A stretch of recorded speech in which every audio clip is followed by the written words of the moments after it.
The people of Jamaica, I salute you. Jamaican Me Efficient. This is brilliant. 4th of July is coming up, and Americans be traveling, Chip. That's why the Hawaiian shirt is the perfect shirt, though. A hot dog eating contest is just kind of a barbecue that sucks. I am SPF'd up. It doesn't make any sense. Fuel costs are through the roof. Inflation is high.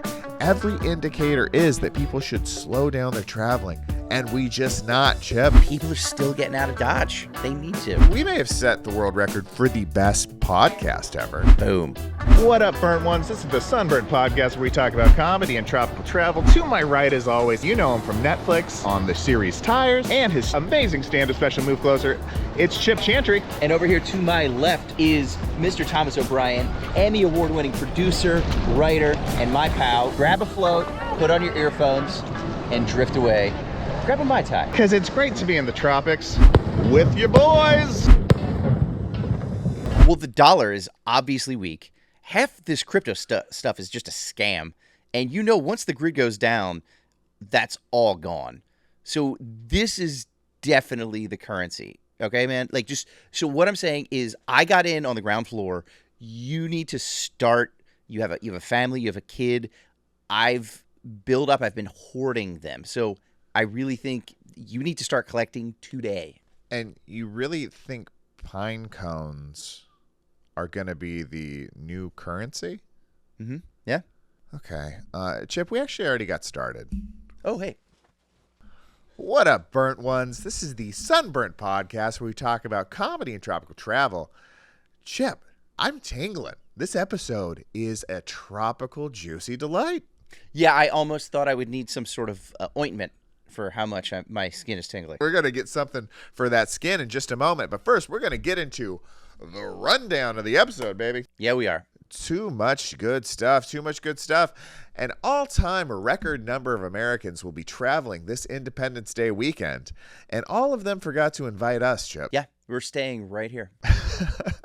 Exposing your silver dollar nips can now lead to big fines on French beach towns, Chip. Oui. You're going to get charged a lot more than a fine if you show that. Mm-hmm. The U.S. Virgin Islands government is spending big bucks to convert a beach resort into a Club Med. But Michael Scott is still holding out for a sandals, Chip. All inclusive. You know what that means. These travelers ain't loyal. Intra-Caribbean island hopping is up 60%. Mm-hmm. Stepping out. And a Sardinian resort is giving pickleball players the gulag treatment. I'm ready for this one. We spent some time celebrating the man, Jimmy Buffett, with some Buffett Facts. We're cracking open the good book, the Guinness Book of World Records, and the Trouble in Paradise hotline is open, baby. You can call us at 310-845-6038 and call in with your holiday disasters, your vacation disasters. We want to hear them. We want to hear the details. The funniest vacation stories, the most embarrassing vacation stories, the most harrowing. We want to hear it. This podcast is bananas because it's time for an Old Fashioned Slather. That's it how is. we get started here on the Sunburnt podcast. Just a sense reminder of what it feels like to be on vacation, baby. It's just the smell. It unlocks the magic, honestly, of the beach. It chases the blues away. I mean, this is something we've known for a long time. I am SPF'd up. SPF'd up. SPF'd up is there's a t-shirt. Like it's like F'd up. But I'm SPF'd up. If only you could just have ideas and they would become t-shirts that people would buy. Yeah. I mean, we'd really have a pipeline here, buddy. We 100% would. This is the Sunburnt podcast. We talk about comedy and tropical travel. If you think those two things should go together, stay tuned. Front desk. Hi, this is Mr. Chantry in room 308. I've been practicing my magic act. Are you familiar with the cut a lady in half trick? Of course, Mr. Chantry. Okay, well, I wasn't, so I'm going to need some towels up here. Also, could you come up for a couple minutes and help me with something? No. Just come on up. Chip. Thomas. Buddy, episode 67 of the Sunburnt podcast. 2/3 of the way to 100, baby. Oh, dude, 100 is going to be big. Yeah. What's that, the centennial? No, that's... Yeah, it is. Yeah, it's centennial. centennial. The centennial. I mean, that's 100 years, but, you know, Yeah. every episode feels like a year to me, I think. To a lot of the listeners, too. They've been saying we really, really make them feel longer than they are. Yeah. You feel like colonial soldiers. And we hope it feels like you're lying on a beach somewhere. Nice, warm, relaxed. Our sultry tones are coming in through those ears like a Nice breeze off the ocean. Absolutely. Oh, dude, breeze off the ocean. Summer breeze makes me feel fine. We're going to be announcing sooner than later, but ink's been put to paper. Yeah. The early stages of the next In Paradise comedy tour. There's more to come for the In Paradise comedy tour. We know where we're going to be going. We know where we're going to be inviting you in a couple of weeks. But, dude, we talk about it all the time. Not the best part, but one of the best parts of a tropical trip, a vacation focused on relaxation and enjoyment and rejuvenation, is looking forward to it, dude. Yes. So, like, we've been working it out, but, like, we know a couple of dates, exactly where we're going to be, exactly what we're going to be doing. And the best part about the In Paradise trips, the way we set them up, is we don't just, it's not like a normal comedy tour where we roll in the day of the show and roll out the morning after. No, this is not the circus. It's circus-ish. Yes, it's circus adjacent. But the schedule is not circus-ish because we show up days before. Mm-hmm. You know, we get a podcast or two in. We do a bunch of stuff. We like put together like events for the burnt ones, some hangs. Meet some people, press some flesh. We do a 5K traditionally. Mm-hmm. Yep. And we don't try and overcrowd it. We get there. No. We have our burgers. We have our Mai Tais. We settle in. We bring the fan, or we're hanging out. It's just the best. I'm just looking forward to it so much, and so much more than if it was just a show and rolling out. We're going for a vacation, and we're inviting the burnt ones to come with us. It's absolutely the best. It's the whole reason we started doing this thing. I'm psyched. I can't wait for you guys to hear the next stop. And that brings us to our first segment. Let's just jump into it, buddy. It's Sunburnt News. Burnt news. Here we go. Did. Dude, 4th of July is coming up, and Americans be traveling, Chip. Yeah. A record-breaking 72.2 million Americans are traveling this 4th of July weekend, according to AAA, making it the single most traveled Independence Day in recorded history. And we're staying right here, Thomas. Nobody's taking us anywhere. Yeah, I'm actually not going anywhere this year for the 4th of July. I don't know if I've ever traveled for the 4th. I'm thinking about it because we're usually pretty. I mean, I literally live in the cradle of America where it all started 250 years ago. Why would I need to go anywhere for this weekend? Every once in a while, we go to Washington, D.C., because that does also seem like an interesting place to spend the 4th of July. Of course. But growing up, dude, if we didn't stay home, which staying home is awesome, barbecues, fireworks in the backyard. That's the way to do it. Put it on your own fireworks show. That's nice. But we also used to go to this little town called Port Orford. Okay. On the Oregon coast, dude. And it was like a tradition. We did it for 4 or 5 years. But it's just like this quaint little town, dude. Like they would have a melodrama in the local little theater. You could show up and watch like the local actors do their thing. They would always have a parade where they had old fire trucks and stuff, and they were throwing candy. It was fun as a little kid. They would have something called a dinghy race. Of course. Where all like the grown men would get in a dinghy and like have to race out into the ocean.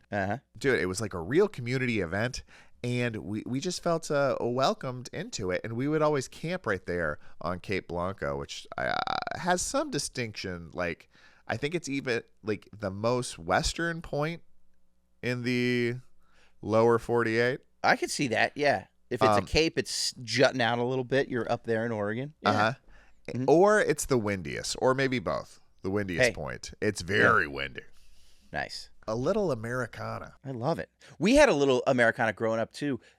Much more local outside of in the suburbs of Philadelphia. There, in our little neighborhood growing up, there was. Every once in a while, like in the bigger town, there would be like a parade somewhere, maybe for like Memorial Day or for whatever, right? And it was my little brother and his friend Marcy. The two of them were like, we want to have our own, like we want to be in a parade. Okay. For the 4th of July. Yeah. So my mom and her mom were just like, all right, we'll make you a parade. And what they did was they made up little flyers. And it was a lot of like elderly people in my neighborhood. Yeah. So they put flyers in mailboxes, and they're like, hey, at 10 a.m. on the 4th of July, we're going to have a little parade. Yeah. The kids just basically, like, decorated their bikes with streamers. And then our neighbor owned a glass company, like a window company, and he had, like, a sort of a flatbed truck. So my brother was a drummer, and his friend Marcy played the flute. So literally, he just had a snare drum. He played the snare drum, and she just played, like Yankee Doodle on the flute. And we dressed the truck up like it was a float and rode it around. So it was just like 10 kids on bikes. Unreal. And then just like this little float with them playing that. And then a bunch of like elderly people and the younger people that were around too sat out at the end of their driveways with little flags and just watched us go around. It was like the funniest, cutest, saddest little parade you've ever seen. Flash forward, Thomas, to 15 years later. Okay. It's still going strong and just getting bigger and bigger every year. Now they don't do it anymore, but like I think it was a good 15 years, maybe more, that we did it, where literally like the next year, like this one guy had this like kind of hot rod old car. So like he joined the parade. Oh yeah. We had connections with the local volunteer fire department. Literally they sent a classic fire truck to be a part of the parade. And then like people marched. And so like it became this big thing. And we had at least two floats, because the glass guy would bring it. And like we would and by the time at this time, I'm like in college and a little bit after college, like we would just start drinking at like 8 a.m. and just start decorating these floats and just driving around the neighborhood in these floats with all these kids riding their bikes, music. I mean, it became this big thing in our neighborhood. And this is the one that eventually ended after the estate of John Philip Sousa sued you for hundreds of thousands of dollars. Thomas, I can't talk about that anymore. Still in litigation. It's been years and years of just a very difficult court battle between my family and the Sousa family. That's all I can say. Okay, well, can we talk a little more generally about Sousa? Sure. The man made himself synonymous with a parade. Yeah, with a parade, with a whole genre of music. Nothing really comes close to JPS. Like, who is the second guy in marching band music, parade music? There's not. Who's that guy in any other vein of music? I mean, like maybe Elvis? Yeah, like Elvis with rock and roll, but you could argue other people. Jazz, you have a bunch of different types of people. Classical music, you got Beethoven, you got Bach, you have Mozart, all those. But Sousa is... Dude. I just want to know what he got into it for. Did he see an opportunity? Was it because he wanted to wear the crown, or was he in it for the jewels? Did he see the cash? Yeah, it was a big cash. I mean, he invented the sousaphone. So, I mean, that's like... Wow. That's like an instrument? The guy knew his way around. Isn't a sousaphone... I think a sousaphone is like the tuba. Like the way... Because like a tuba itself is like... It sits on your lap and is like a big horn. Yeah, looks stupid. I think the sousaphone he's the one who took it. I could be wrong about this. Yeah. But he took the tuba and made it like it is like in its current standing, where it like wraps around you and is up there, like so you can hold it easily for a marching situation. Okay. I believe that is the sousaphone. So I mean, the man knew his brass. That's all I'll say, Thomas. He knew his brass, dude. All right. Well, back to this just delightful story, Chip. Just delightful. Yeah, by the way, the sousaphone, that's what it is. It's where he took that tuba and wrapped it around so it's easier to carry in a marching band situation. God, so that guy, I mean, he was all in. Maybe he was just in it for the love of the game. This guy loves a marching band. I think it was the love of the game. I think he was a patriot. I think he loved that type of music. Hats off, John. You think he had a lot of groupies, like Sousa groupies? Susies, as I like to call them. There's like not a lot of fame back then. I don't know exactly the era he was working in, but it wasn't the 1970s. No. It was pre-TV, and I know his name today. So imagine how many people knew his name then. Right. There was no entertainment besides these marching bands rocking through the towns on summer days while you drank a glass of lemonade and maybe your mom made a cherry pie. Of course. Yeah. John Phillip keeping it real. But back to the story. 72.2 million people. This has to be way more people than were even in America when John Philip Sousa was inventing horns.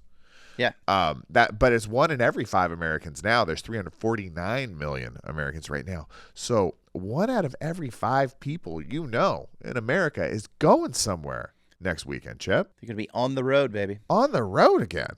And for context, that would be 1 out of every 1 French person all going on a trip the same weekend. That's the whole country of France. Get up and going. And France has a steamy through line in this whole Sunburnt news segment.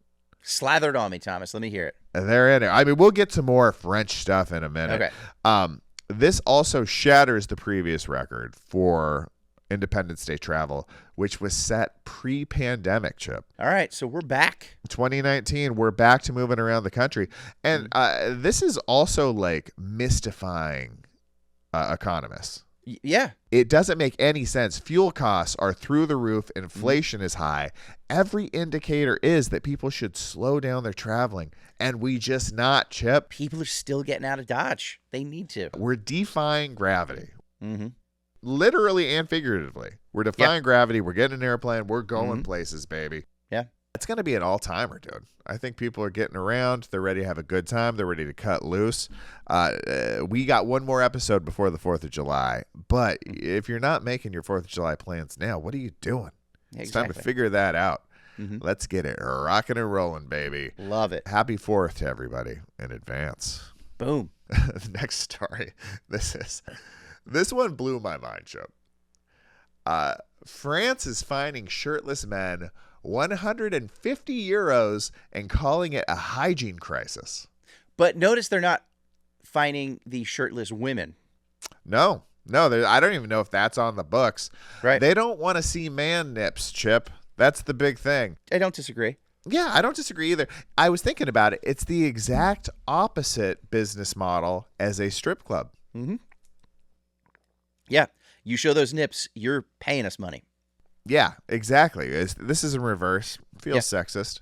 Mm-hmm. The Matador Network is reporting that French beach towns are now issuing fines up to 150 euros. That's about $172 when I checked this morning, U.S. currency, to men caught walking through town with a shirt off. It goes to show the level of class and dignity in Europe, where they're always dressed up. You can always tell like a European tourist in Philadelphia. Like you can just tell they're a little more put together. They're a little more put together. I mean, it's not just, Crocs and a tank top. It is nothing wrong with that, but it is they're dressed to the nines. But this is what I don't understand. From the beach culture that created the literal topless beach. Mm-hmm.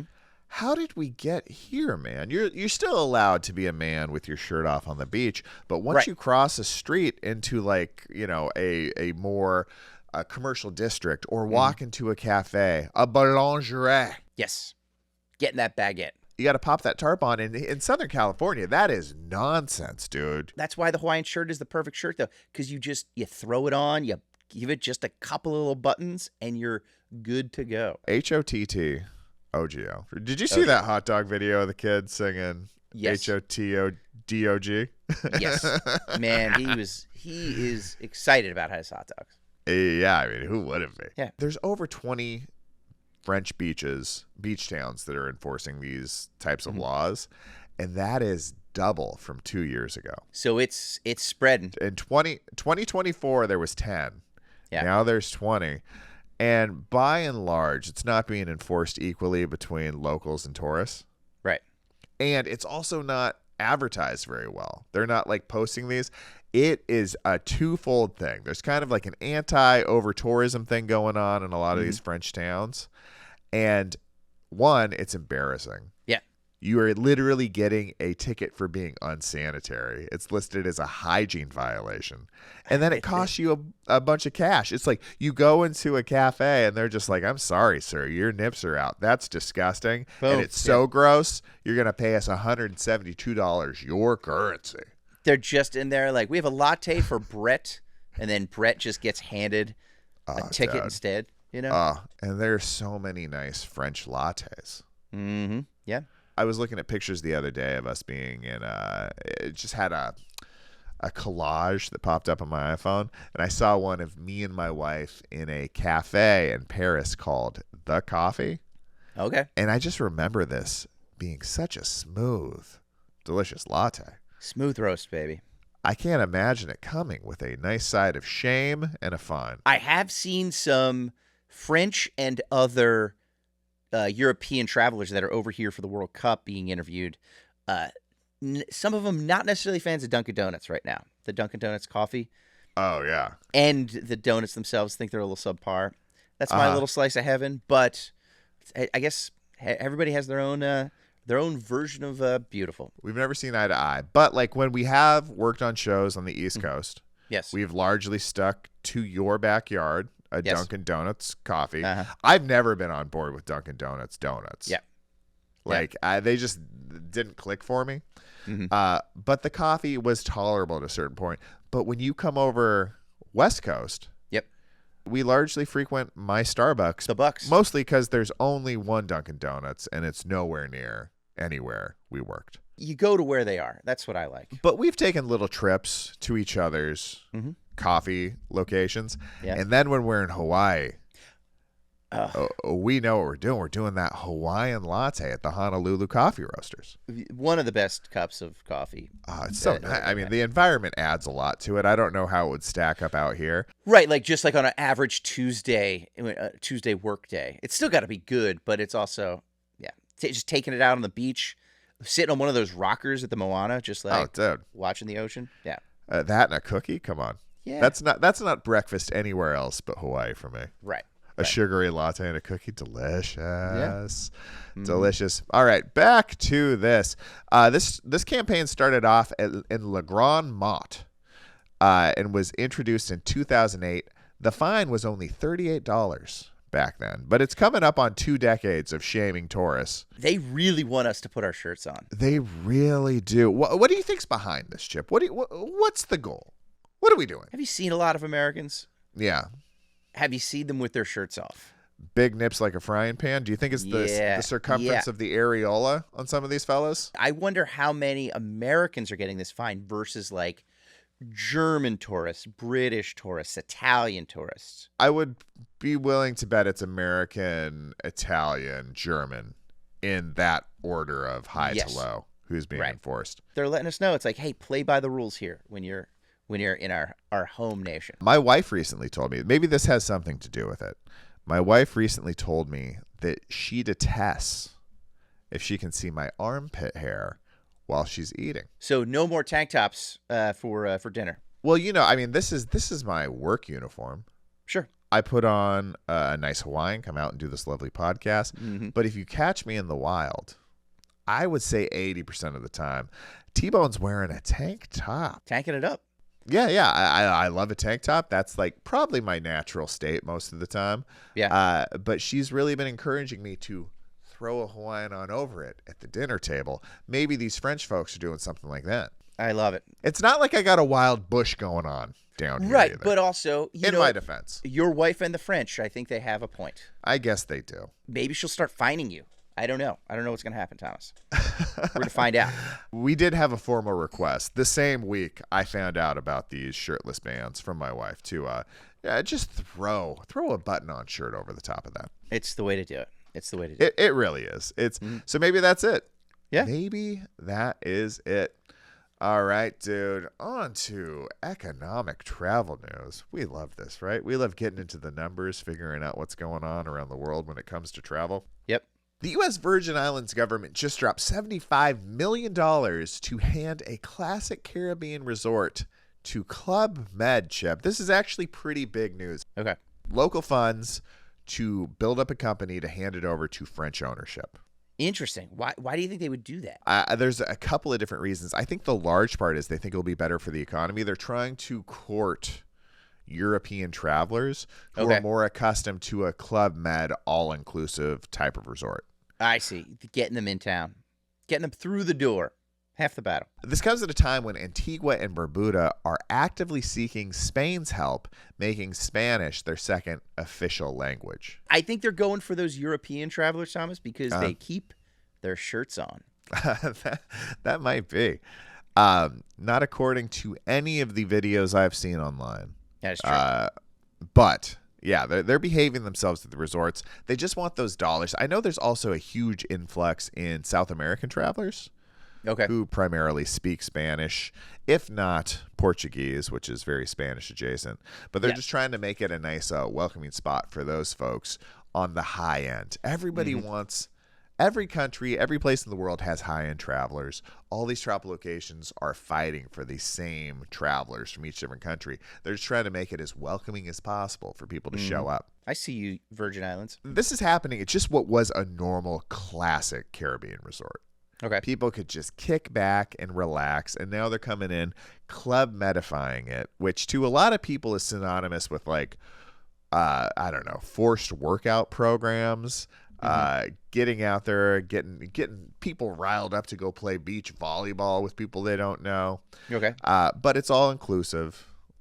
Meals and drinks are all together. And this is usually, they haven't announced prices yet, but for something on this scale in this area of the world, usually going to run about $250 to $450 a day per person.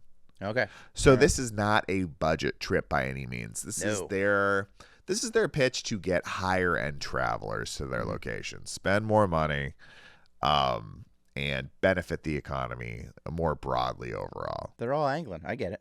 They're spending $75 million of government funds to try and make that happen. So it's a little bit of a gamble, but people seem to be pretty excited about it, with the exception of maybe the island losing a little bit of its identity. Right. And then, because you want to keep that local flair. Local flair, and also like local ownership. Yeah. Absolutely. You know, it's like that 100% of the money when it stays local gets recycled through the community. But now we're going to a French company, and that's shooting some of it off. So who knows? There's a balance point. And I'm no economist by any stretch of the imagination. Well, I am. Oh, so this is a good idea? You can stamp it? Let's just say there's pros and cons. You're telling me you think there's enough pine cones to go around here? I mean, with the interest rates up, you're going to need a lot of pine cones to go to Club Med next year. That's all I'm saying. Okay. All right, dude. Keeping it Caribbean. Jamaica has had a long-term plan to get more inter-island visitors to come to them, and it is working, dude. That's interesting because, okay, let's say you lived on one island. You're living in paradise. Yeah. I never thought about this. Like, why would you go to another island? Because you're right there, and now they are. Okay, the people of Jamaica, I salute you. This is brilliant. Yeah, so if you wanted to go between places, at least commercially, you were going to have to go to a hub, which oftentimes would bypass Jamaica completely. So they're like, we want more people coming. But it's not just more people coming. It's like food's easier to fly in. They've really built out the infrastructure to have more people fly from different places. Okay. They're specifically targeting South America as well. They want those Latin countries coming those over Argentinian dollars. Exactly. They want the Brazilian dollars. They want the Paraguayan dollars. They want all that money, the high-end people coming there, and they need to make it as easy as possible. So they've been building out their infrastructure, building out air routes, but it kind of makes everything work more smoothly. Like if you think about the most expensive places in the world to go visit, it's where it's tough to get food in and out of. It's where it costs a lot of money. So now that there's not two stops between getting something from one island to Jamaica or from the mainland to Jamaica, there's a lot more things coming in consistently. It's just going to encourage more people to come, but also make things less expensive to transport in. It's kind of genius. And Jamaica's cracking that code. Hubba hubba, Jamaica. There's a wild story. You'll have to check it out about Jimmy Buffett just flying a bunch of famous people from one place to another and like actually getting shot at. Like he had a seaplane. Yes. Yeah.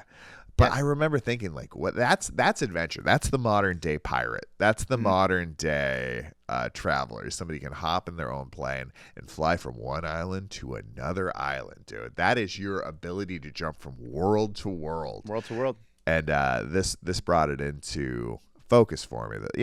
That there's people out there doing that. Yeah. Well, what's cooler than that, dude? I can't think of much.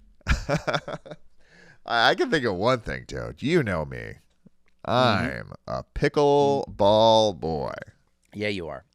And this next story is the cross section. It's beautiful resort travel mixed with a little pickleball, which I did myself recently in a much less intense way than this.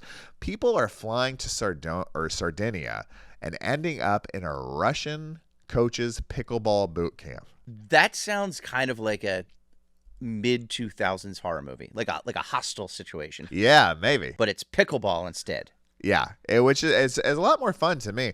Matador Network is reporting that Fort Village Resort in Sardinia, Italy, is offering guests access to professional level sports training, including pickleball lessons with a hardcore Russian coach. Wow, that is a choice. That is a choice to be made. Yeah, so it's a place that has like Caribbean level beaches. Like this place is unbelievable, island off of Italy, and people are it's not enough for some folks. They need something else, so they are pairing these beautiful surroundings, these luxury accommodations with hardcore professional level training. You want to train like you're in the NBA of pickleball? Mm-hmm. You come here and they have one coach specifically, this Russian hardcore coach that has been described as relentless. Relentless pickleball on vacation. I mean, those are three words that have never been strung together. But I kind of love it, dude. There's something about it that speaks to my soul. Oh, of course. Although I will say, if I'm going to Sardinia, okay, you want to play pickleball, great. If you want to be, you're there for vacation, beautiful beaches, and then this Soviet man comes down and starts screaming at you, and just like boot camping it, all for good reason. But I almost feel like I just want to be on vacation at that point. Yeah. What I'd like to do, if I was serious about it, fly to Moscow. Better yet, fly to Siberia to some indoor gym in Siberia for 2 weeks. Yeah. And let this man just transform you, not as a pickleball player, but as a human being, as an animal, right? Yeah. And then you emerge from that surrounded by snow and ice so much stronger. It's the Rocky IV situation. Like Rocky IV was filmed in, or it was set in Russia. It wasn't filmed in the Bahamas. It wasn't filmed in the Mediterranean, on the Adriatic. Do you know what I'm saying? Like I think it should be in some desolate place where you're just focused on that. Because if I'm in Sardinia, I want to do a little sightseeing, see the shops, lay on the beach.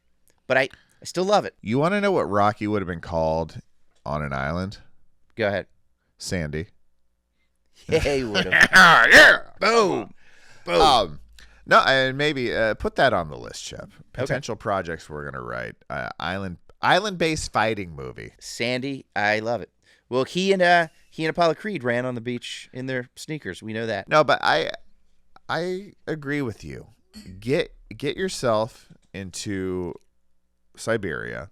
Yes. And let a hardcore stranger chip away every part of you that is not a professional pickleball player. Exactly. And then whatever's left, you deal with that for the rest of your life. By the way, my Guinness Book of World Records is tangentially related to this, and I think this gentleman could help with what I'm going to be talking about. I love it, dude. Yeah. And this is part of an overall trend that we've been talking about before. It's sports tourism. It's also luxury wellness travel. Not just plumping yourself down on the beach, having a couple of drinks. Nothing wrong with that. That's perfect. Exactly. But these people, they're getting up and around. There's got to be a certain subset of people who cannot just relax on a beach. Things can't be too good for certain people. They have to have some adversity, or they don't feel comfortable. Yeah, they need to be challenged. And, they're willing to pay good money to do it. And if you're going to go play pickleball at a resort, it might as well be world-class pickleball training. Of course. Yeah. So, okay, I'm coming around on it.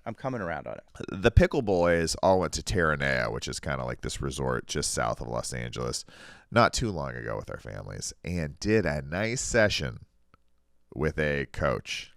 How was that? It was unbelievable, dude. It was really nice. You can look it up, Tirana.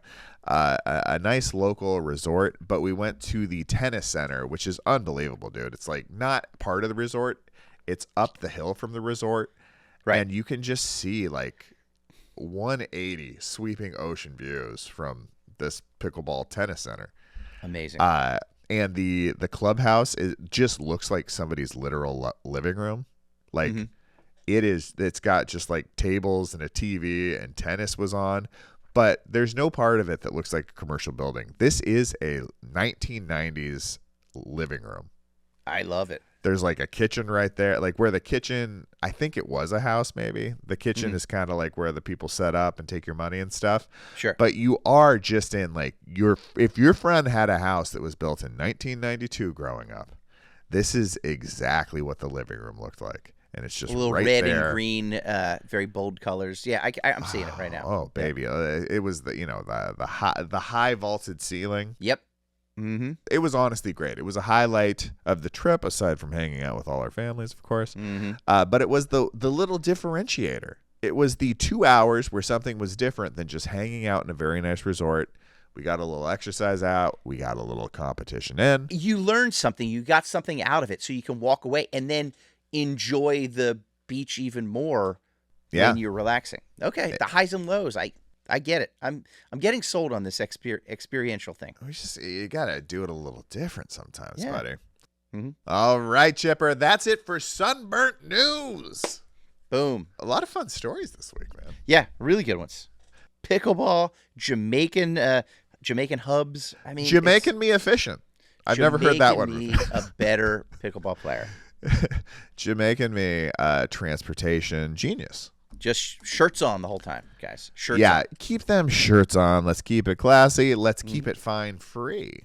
Yes. But that's it for Sunburnt News. Now we're moving on. We're talking about the man, the legend, our hero, Jimmy Buffett. It's time for Buffett Facts. Buffett Facts. Chip, what Buffett fact have you uncovered this week? Frankie said relax, but Jimmy Buffett showed us relax. And that's what's important. It's the classic principle of show, don't tell. Yes. Mm-hmm. He lived it. He walked the walk. Nobody did. can say he did not walk his own walk. Exactly. And that's one of the most inspiring things I find about the man himself. Mm-hmm. This week, we do have 4th of July coming up. I started to think, what was his 4th like? Sure. Jimmy Buffett didn't vibe with hot dog eating contests. He never went to a 4th of July BBQ and thought, this thing needs more competition, strict rules, and less cheeseburgers. Not paradise at all. Not paradise at all. It would be paradise lost for Mr. Buffett. It would. A hot dog eating contest is just kind of a barbecue that sucks. It really is. It's because it's rules. There's winners and losers. Who needs winners and losers at a barbecue? It's not healthy. No, not at all. It's not good behavior. No. I don't care about it. No. But it's not good. Mm-mm. It's something that doesn't need to happen. Yeah. Yeah, and also it's like there's like you can play a sporting game and there's a chance you come out feeling okay. Sure. You know, you have a great game, come out feeling okay. You can run a marathon, come out feeling okay, tired, whatever. Right. There's nobody who wins a hot dog eating contest that feels okay. No. Winners and losers. They're just sitting there. Just it is body horror is what it is. It really is. I'll watch them though. Yeah. Yeah. I'll watch them. How do you like a dog? We talked about the most expensive hot dog a couple weeks ago. We didn't talk about your preferences. What are you doing if you got a dog? If I'm always I will say I'm a very basic boy. I like a ballpark dog. Yeah. You know, like just boil it up. Just boil it is fine. Yeah. I mean, there's nothing wrong with a nice charred. Yeah, you're not turning grilled down a BBQ dog. No, not at all. But yeah, just a nice plump boiled dog. I like myself some mustard, some onions, and some relish. Oh, okay. Those are my favorite. And then there are certain ones. There was a place that I grew up going to near my home called Texas Hot Wieners. Oh, T.H. Dubs. Yeah, and they had this meat sauce on it that was just I don't even know what it was. I think it was like beef and just I think there was like cinnamon in it and like it was tangy. Like it was I could down like 4 of those dogs. Wow. And I know that doesn't sound a lot compared to the Nathan's hot dog eating contest, but yeah, those are my favorites. How about you? No, that's pretty serious. So I used to be just a ketchup only guy. Okay. Loved a dog. Oh, ketchup guy. just a catch-up guy. That is a choice, Thomas. As I've grown up, I've evolved a little bit. Mm-hmm. Number one, if it's a normal hot dog, like a Hebrew Nash, something like that, dude, I can't beat a chili dog. Yeah. Put some chili on it, a little cheese. That's why I'm eating that.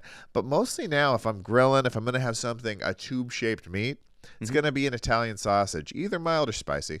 Oh, those are great. Yep. Yeah. That's a whole different class right there. It is. Cook those up. Put them on the grill. It's part of the basic barbecue protocol.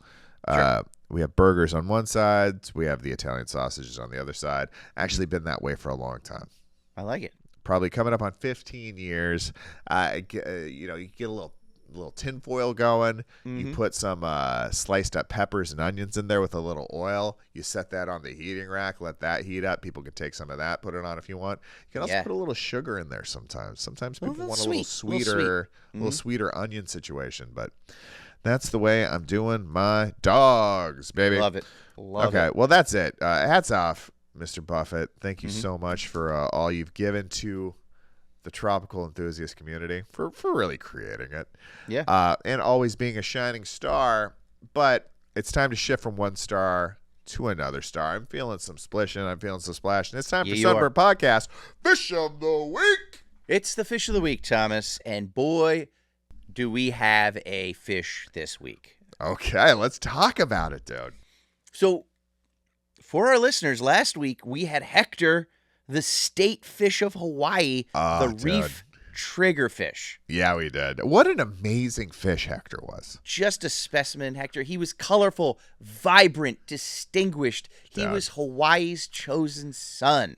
It really is. Beautiful fish.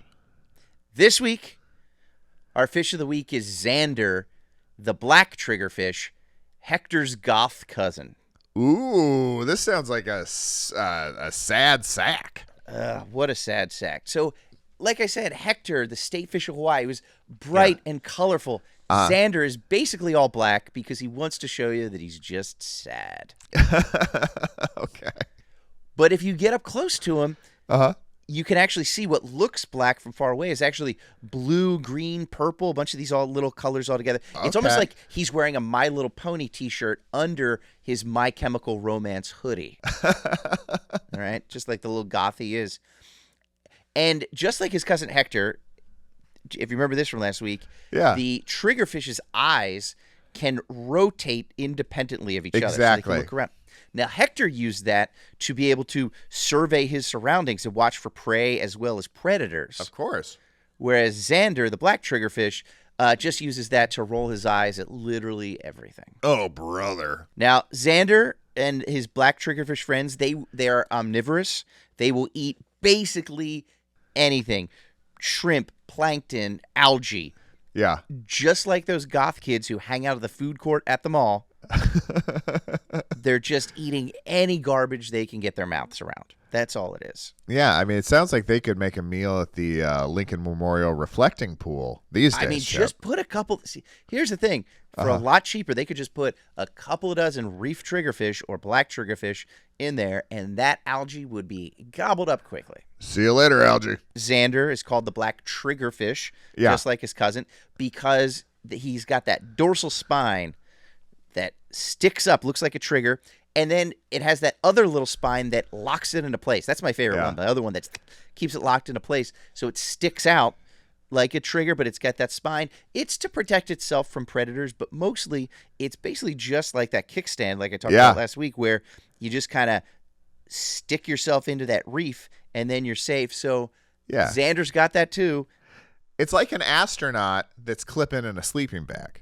Exactly, yeah.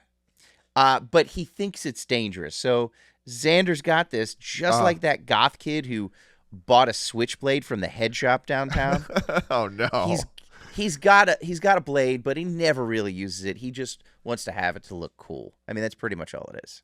Yeah. So unlike our fish of the week last week, Hector, the state fish of Hawaii, the reef triggerfish, this week we salute his cousin Zander, the black triggerfish.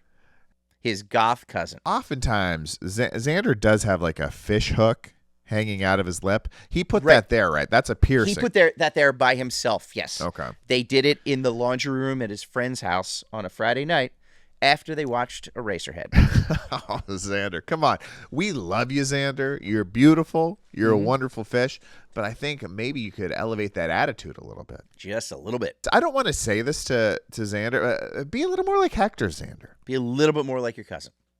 I think you'll get a lot farther in life. Like your cousin. But regardless, hats off. You're a beautiful fish. We love your trigger mechanism. We do. Sleep easy in tight crevasses. There's a T-shirt right there. Sleep easy in tight crevasses. This is Zander. Sleep easy in tight crevasses. And we'll see you in the ocean. Boom.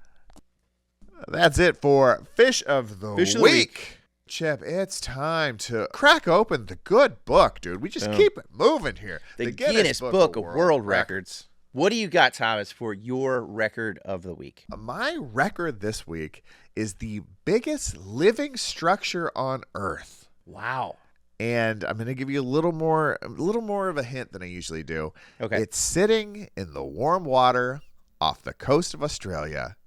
And just like me and Rodney Dangerfield, it would like to be placed in the sequel to Ladybugs, Ladybugs 2, using AI. Okay. All right. But it would also like a little respect. Just a little respect. I'm talking about Finding Nemo's own, the Great Barrier Reef. It's the Guinness certified largest coral reef system on the planet. And I need you to guess its length, Chip. How long is the Great Barrier Reef end to end? And I'll give you this little hint. It's in miles, baby. Is it like 5 miles long? It is so much longer than that, Chip. It is 1,400 miles long. I never realized. Okay. Wow. Okay. Dude. Jeez. For context, that's longer than the entire California coastline. And that is a long-ass state. Yeah, I've driven it. Wow. It's so large, it's visible from space, just like the Sunburnt podcast, if you have internet and YouTube in space. Yeah, you do. So, 1,000 miles. 1,400 miles. My God. 1,400. The Great Barrier Reef is off Queensland, Australia. It's the largest coral reef system on Earth, a living structure made up of roughly 2,900 individual reefs and 900 islands covering approximately 133,000 square miles of ocean, Chip. That's incredible. The Great Barrier Reef contains more biodiversity than all of Europe's forests combined. Over 1,500 species of fish, 4,000 types of mollusk, and roughly 30 species of whale and dolphin. It's like the Club Med of Australia. Basically a luxury resort, buddy. It really is. The indigenous Australian communities have maintained a relationship with the reef for over 60,000 years, making it the oldest continuously known ecosystem in human culture history. There's a second record right there. I know, it's pretty wild. And the big news, what everybody's concerned about, is the coral bleaching triggered by ocean warming. It's affected over half of the reef since 2016. No bueno, buddy. So, yeah, we really need to preserve this. We just need to cool that bad boy down, because when half of you is bleached, it's no good, man. The other half doesn't look great. But hats off to the coral reef. Stay long, stay proud, just like your human cousin, Longitude. There he is. Yeah. Was watching Finding Nemo the other day with my daughter, and I was like, we got to talk about this reef for a minute. This is incredible. Yeah. Sit her down, teach her about world records. She needs to know that we're not shooting for country records, local records, school records. No. These are all fine and exciting, but I'm teaching her to think worldwide. Globally. Just like the Jamaican Information Services. Absolutely. Make it a hub. I think we should make the reef system a hub. I completely agree. Maybe, and this is just a tease, maybe that's where the next In Paradise tour stop is. Just on the reef. Just on a reef. I like it. The Great Barrier Reef.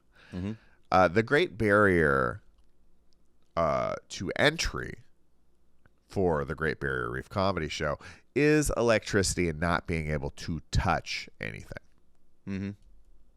Can't do that. All right, Chip. What's your record, buddy? I need to hear it. I'm just so inspired by this Great Barrier Reef. I went a little bit of a different direction today. Okay. Mine is still pretty amazing, and it is Australian. Ooh, good All right? day. To start out, though, we have to go to England because 4th of July is coming up, but also Wimbledon is coming up. One of my favorite sporting events to watch every year. Yeah. Uh-huh. Yeah. And hoity-toity, doing it. So I decided to come up with I decided to find a tennis world record. Beautiful. And what else? What's more intimidating? What's bigger? What's stronger? What's faster than the fastest serve of a tennis ball? Oh, baby. This is a hot record. Hot record. They can all serve them super fast. Super fast. So I want you to guess, Thomas, and I will tell you this. Yeah. That a baseball, MLB baseball, generally comes off the bat. So if somebody hits a home run, hits a shot, that baseball's coming off the bat at generally about 90 to 100 miles an hour, maybe as high as 115 or so. Okay. So, but in that vicinity, generally when a baseball player hits the ball off the bat, 90, 100 miles an hour, roughly. Right. What do you think obviously it's a different ball, it's a racket. What do you think the fastest tennis serve is? So everything's a little bouncier, right? It is. We got a bouncier ball. We got a racket that's meant for increasing velocity, not just absorbing. So I think I'm going to say 125 miles an hour. Nice. Well done. Nice guess. On May 9th, 2012, Oh, okay. at an ATP Challenger event in South Korea, Australian Sam Groth recorded a serve of 163 miles an hour. What? 163. 163? 163.4, actually, I believe was the actual. Yeah, 163.4 miles per hour. Came off that racket, served an ace, of course. I mean, who's going to return that? Here's something amazing. That's absurd, dude. Yeah, 163 miles an hour.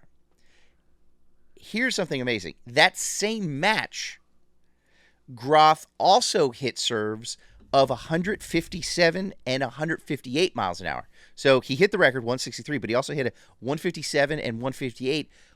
All three of those broke the previous record of 156 miles an hour.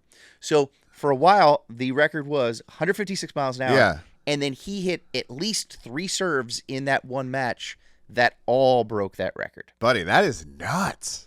So is this guy like a big player? I don't know that I've ever heard him before. Well, let's think about this, Thomas. He had a pretty good day, right? Yeah. Pretty good day. Still lost the match in straight sets, 6-4, 6-3. Okay, so he's just a hammer. The man is just a weapon.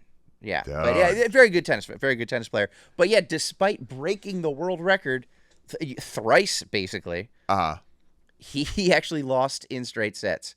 But you can't take that away from him. And the reason he lost, Thomas, do you know why? Probably worse at tennis than the other guy. Yeah, but also every time he served that really fast serve, he would just turn to the people in the crowd and be like, "Hey, did you guys see that?" And then the guy would hit it back and he would just lose. So it's like, you got to stay focused, Groth. You know what I'm saying? You can't be a one-trick pony. The serve is just the start. It's just the tip of the iceberg. Unless it's 160 miles an hour. That's probably pretty tough to return. Absolutely. Famously, you Yes. played tennis in college. I did. You ever get a speed gun on your serve, buddy? Never got the radar. I'm assuming I was somewhere in that 100 miles an hour. I'll say that. Maybe 110. That's my guess. You were battling Nolan Ryan, just throwing heat with your racket. I was not a hammer. I was sort of tall, skinny. I did, because that's what you want in tennis to a certain amount. Yeah. Because you need that leverage, sort of that motion. It's not like you don't want the strongest guy out there because he doesn't have that whip. You need the whip for it. You need that whip. Now, I do want to ask you about this, Thomas. Yeah, dude. Hit me. 163 miles an hour. Yep. I think your next move, Thomas, is to go for the fastest pickleball serve ever.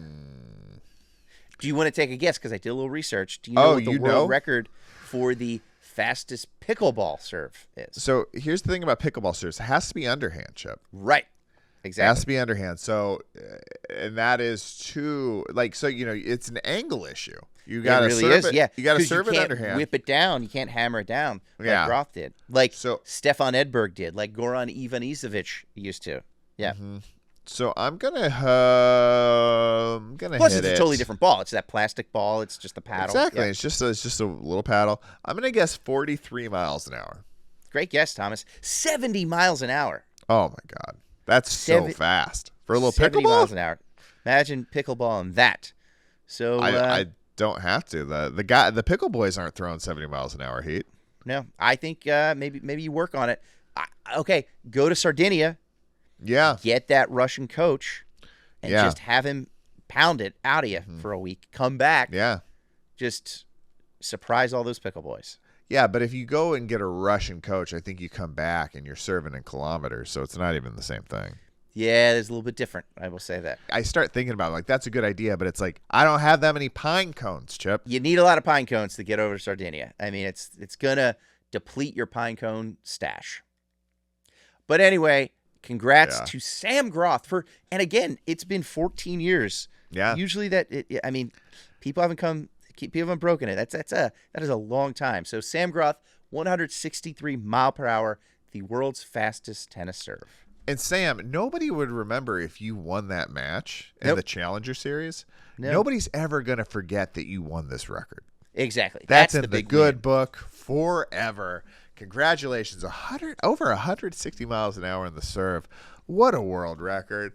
Guys, we may have set the world record for the best podcast ever. Maybe. At least the best tropical travel comedy podcast. You guys can hit us on the Trouble in Paradise hotline at 310-845-6038. We want your vacation disaster stories. Just leave us a voicemail. We'll put it here on the program like we have many times before and have some fun with that. We love vacation stories. We know our viewers do too, especially when they go a little off the rails. Yep. This is the Sunburnt Podcast where we talk about comedy and tropical travel. Until next time. Stay burnt. Front desk. Hi, this is Mr. Chantry in room 308. I've been practicing my magic act. Are you familiar with the cut a lady in half trick? Of course, Mr. Chantry. Okay, well, I wasn't, so I'm going to need some towels up here. Also, could you come up for a couple minutes and help me with something? No. Just come on up. Boom.